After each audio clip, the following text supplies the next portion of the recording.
Commander doctor Bhushan दीवान जी भी अब यहाँ पर जुड़ चुके हैं, जाने माने डिफेंस एक्सपर्ट हैं। भूषण जी, बहुत स्वागत है आपका टीएनपी न्यूज में। जिस तरह से 27 तारीख का हर कोई इंतजार कर रहा है, जो अमेरिका की रणनीति थी, क्या अमेरिका की रणनीति अब 27 के बाद बिल्कुल उलट नजर आने लगेगी? इसमें आपका विश्लेषण क्या कहता है, और आने वाले दिनों में भारत के लिए किस तरह का उज्जवल भविष्य आप देख पा रहे हैं? बड़ा अच्छा हुआ ट्रंप ने जो काम किया, दुनिया में हर कंट्री से लड़ाई मोल ली। इसी के चलते EU $20 ट्रिलियन की इकोनॉमी और 400 मिलियन पॉपुलेशन वाली, कंज्यूमर्स वाली गुट अलग हट गया, ये धड़ा अलग हट गया। और जो इंडिया की तरफ देख रहे हैं, ट्रेड तो अभी 200 बिलियन, $130 बिलियन है, जो जाके $200 बिलियन का उसमें फ्री FTA के बाद हो जाएगा। FTA और ट्रेड में क्या होता है, एक फ्रेमवर्क बनता है FTA में, उसमें कई चीजों में टैरिफ कम होता है। और मैं आपको बताऊं, सबसे बड़ी चीज जो है strategic defence and security partnership. ये जो EU ने ऑलरेडी साइन की हुई है, जापान के साथ भी की है, टर्की के साथ भी की हुई है, साउथ कोरिया के साथ भी की हुई है। अब क्या चाहता है EU कि ये ग्रीनलैंड के ऊपर आंख झपट्टा मारने की तैयारी में है ट्रंप, और भी डिफिकल्टी बाद में EU को आ सकती है। वो खुद अपना डिफेंस का मजबूती करना चाहता है EU। उसके लिए अभी शुरू में इस साल में उन्होंने 150 बिलियन यूरो का फंड ईयरमार्क किया है। और safe Europe, SAFE, safe security for Europe करके एक सिस्टम बनाया उन्होंने, सिक्योरिटी एग्रीमेंट फॉर यूरोप। तो उसके अंदर वो क्या चाहते हैं, जैसे टाटा ने रोवर दिया, और रोवर कहां बनाया, जाके UK में बनाया।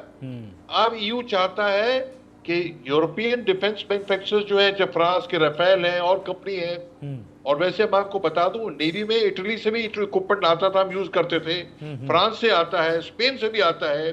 तो वो सबमरीन की बात भी हो रही थी। तो वो जो यहाँ के बनातेंगे, अब वो ये भी चाहते हैं कि हम जो है, हमारी फैक्ट्रियां डिफेंस की यूरोप में लगे। क्यों? अब यूरोप फुल स्पीड पे अपनी डिफेंस मैन्युफैक्चरिंग को बढ़ाना चाहता है, तभी वो अमेरिका के सामने खड़ा हो सकता है। ये सबसे बड़ी चीज है। और देखिए, बड़ी दूसरी बात, आपको मालूम है डिएगो गार्सिया, ये डिएगो गार्सिया जो है, ये अंग्रेजों के कंट्रोल में था, UK। चंद वर्षों पहले UK ने उनको मॉरिशस को वापस दे दिया, तो आपने जो करना है करो। और मॉरिशस ने क्या कहा है, हम तो भाई खुद लेंगे इसको चार्ज। और UK ने क्या कहा है कि हम US से ऑपरेट नहीं करेगा, US से हटना पड़ेगा।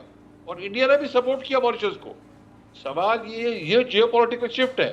जब EU अमेरिका को सपोर्ट नहीं करेगा, जब नेटो टूट रहा है, तो EU एक $20 ट्रिलियन का जो है, $20 ट्रिलियन मींस लाइक चाइना जैसी इकोनॉमिक गुट सामने आ रहा है, और उन्होंने डिफेंस में आगे बढ़ना है। तो सबसे बड़ी अपॉर्चुनिटी जो है, इंफॉर्मेशन शेयरिंग, इंडो पैसिफिक के अंदर पूरा जमावड़ा, कोलैबोरेशन अगेंस्ट चाइना। अमेरिका के साथ क्वाड की बजाय EU हमारे साथ करेगा। और बड़ी बात, मैन्युफैक्चरिंग की मैंने बात की आपसे, और बड़ी बात, जो इनके इतने सारे बेसेस हैं ऑल ओवर इंडिया और all over world, Diego Garcia included, ये बेसिस के ऊपर भी जो है अमेरिका का वर्चस्व ढीला होगा। तो ये बड़ी अच्छी डेवलपमेंट है।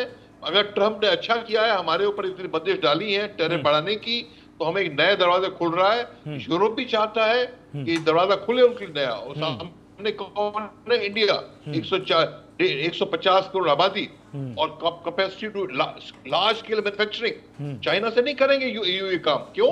चाइना ने ट्रस्ट खो दिया है। चाइना से नहीं, चाइना के बाद EU, इंडिया ही इतना बड़ा, चाइना ने ट्रस्ट खो दिया है।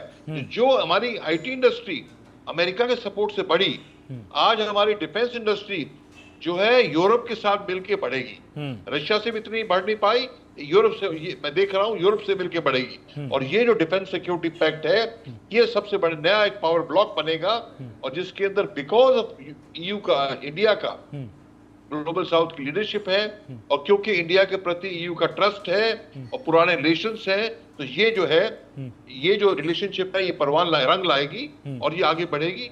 और मैं समझता हूँ ये बहुत अच्छा डेवलपमेंट है। ये EU का जो ट्रेड है, side by side defence partnership बन रही है, ये बहुत अहम चीज है।